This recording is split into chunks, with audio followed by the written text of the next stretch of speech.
Hi, welcome back to Let's Design. I'm your host, LaVon Falbo. Today we're going to bring this little school desk back to life. A little boy wrote his name in the top of the desk and some veneer is chipping, but we're going to repair all of that. I've gathered everything we're going to need for today's project. First, we're going to clean it with Dixie Belle's White Lightning. So we need that, a sprayer bottle, a mister bottle, and some paper towels. And then we're going to do some repairs with Dixie Belle's Mud, and you'll need a knife for that. And then we're going to do some painting, and we're going to use Dixie Belle's Kudzu today. We're also going to use some Dixie Belle Patina paint in copper, and we're going to use green Patina spray. And then we're going to seal it with flat sealer. We also need a couple brushes and an artist brush to achieve the look we're going for today. So let's get started. The first thing we're going to do is repair the chipping veneer on here with Dixie Belle's Mud. So we're just going to use a little knife, a putty knife, and just scoop out some of the product, and we're just going to fill it to even up with the desk top. And of course we'll sand this once it's set up. Dixie Belle's Mud is easy to use, real easy to sand. It's really super soft. It's a lot nicer to work with than wood filler. I'm just going to get some of this excess off of the desk part and just put it where we need it.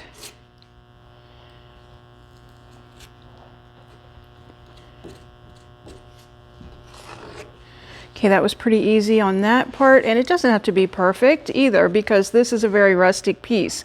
We also have some areas on the back of the chair that need filled.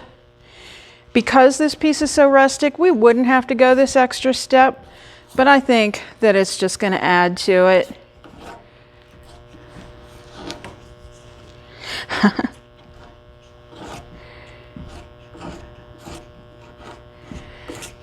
All right, just smooth that a little bit.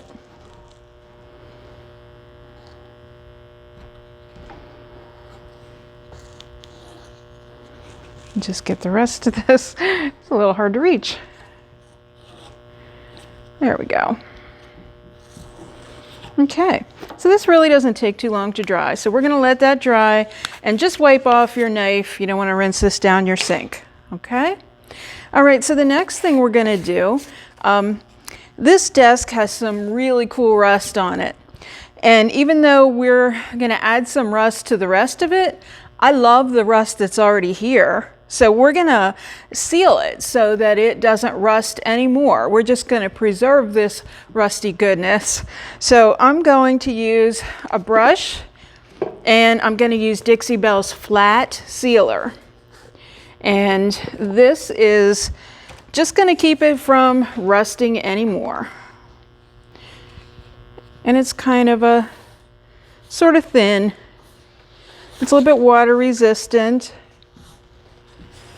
And I picked this big size because of the inside of the desk. But we'll get all of these areas and we'll wipe up what we don't need. Sometimes I just wipe it with my fingers when I'm painting and then clean it up. But I'm going to get inside here so it doesn't keep rusting. And I'm going to get all of the surfaces on the front and on the sides of the desk. So I'm going to keep working on this, and when we come back, we're going to add some color.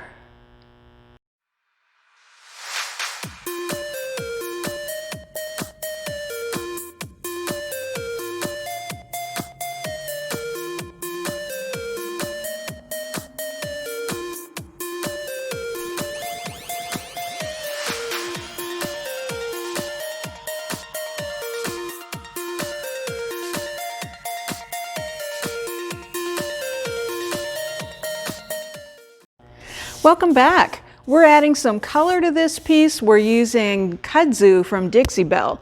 It doesn't matter if this coat is really solid or not because we are going to be adding some of that luscious patina rust paint to it. We're going over where we used Dixie Belle's mud. So we've already sanded it. It has a little bit of texture, but really it did a great job filling in where that veneer was missing.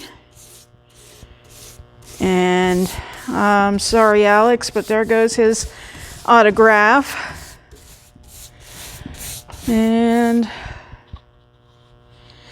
this is probably the first color that I ever fell in love with from Dixie Belle. And I think to this day it remains my favorite. We've gotten some beautiful colors in. Meanwhile, I love, as you know, antebellum blue. There's so many pretty colors. Aubergine, they're just gorgeous colors. So, but this still remains one of my favorites. I think because it is a true vintage green. You see a lot of things this color when you go to the flea market.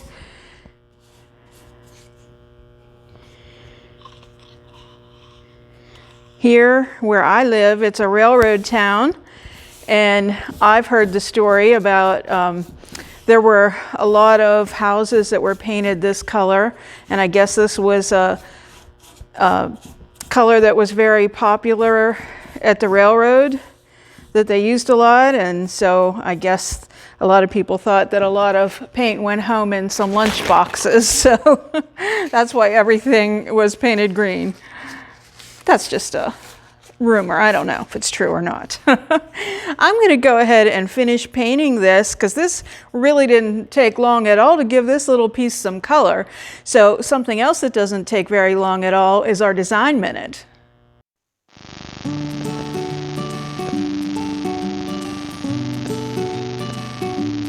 Got a minute?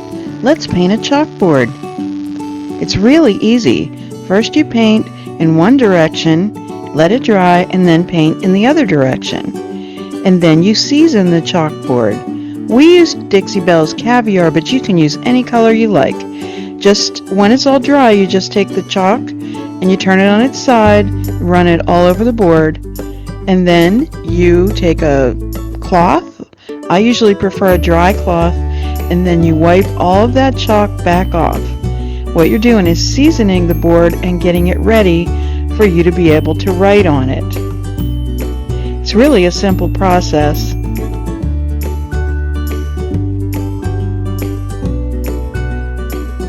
And there you have it. Look what you did in a minute.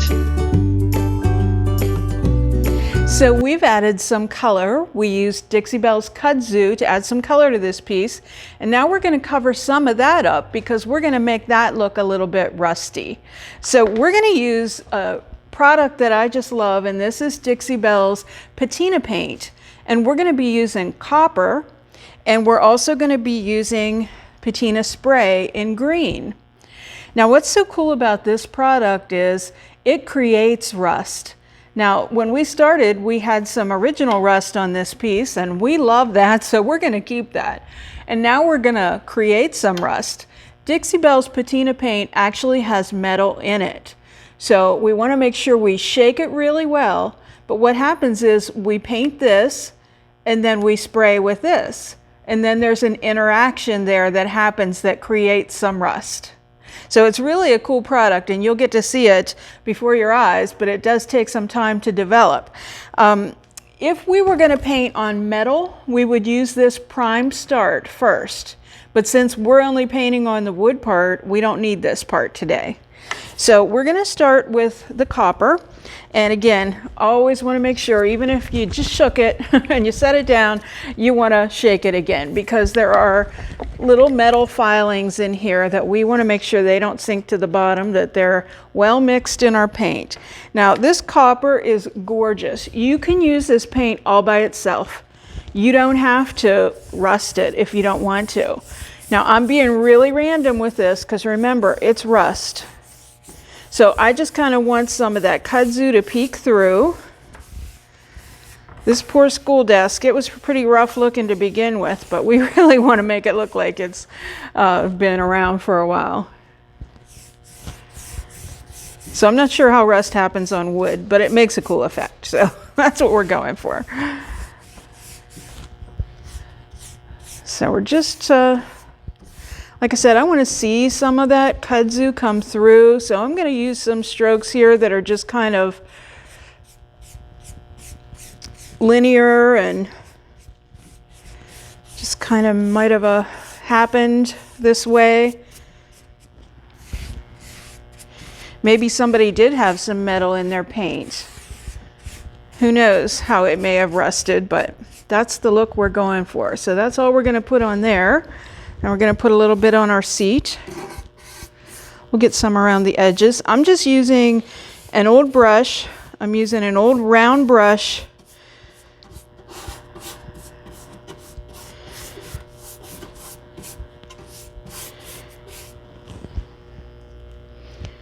I might just leave most of that go on here so we can still see some of this color. Because when I'm done, I'll probably add a little wax to it as well to give it a little extra age.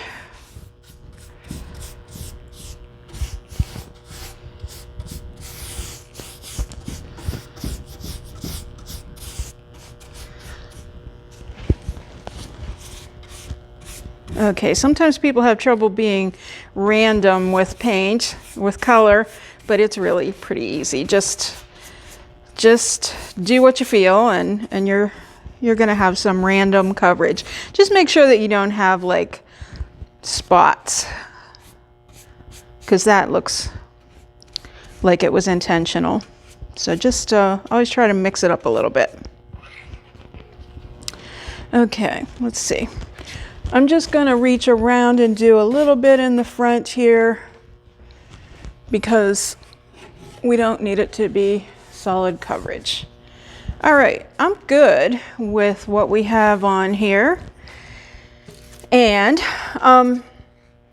what you can do, the directions tell you to let this dry and then to come back in.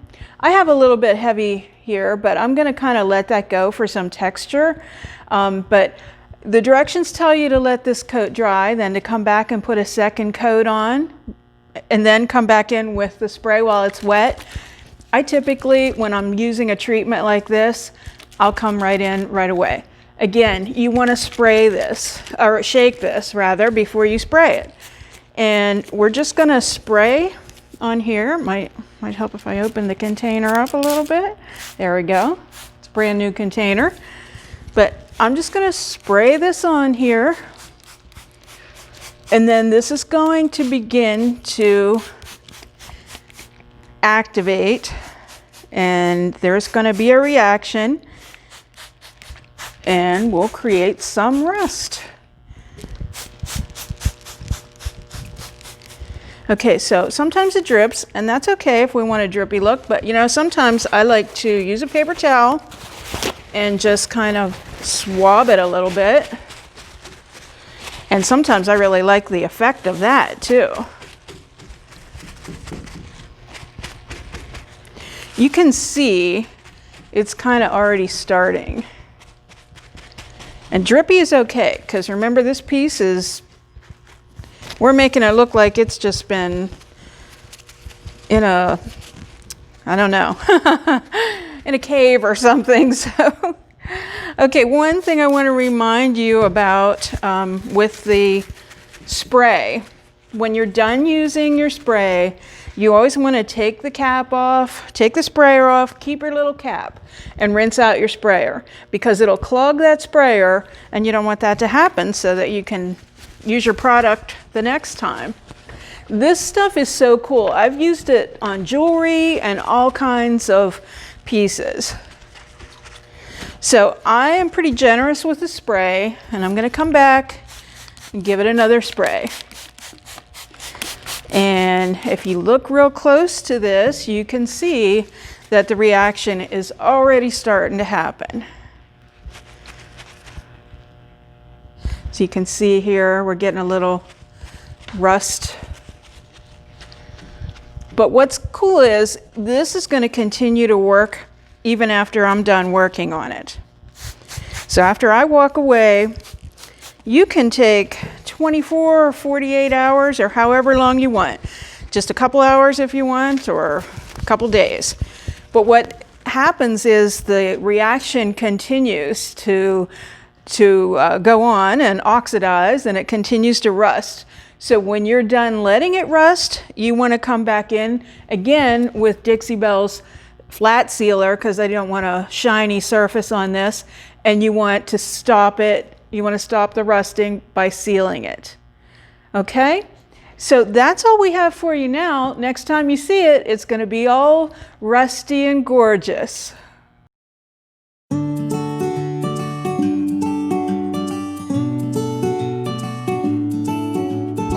Thanks for joining me today on Let's Design. Can't wait to have you back again. Meanwhile, you can visit me at Le Vintage Decor on YouTube.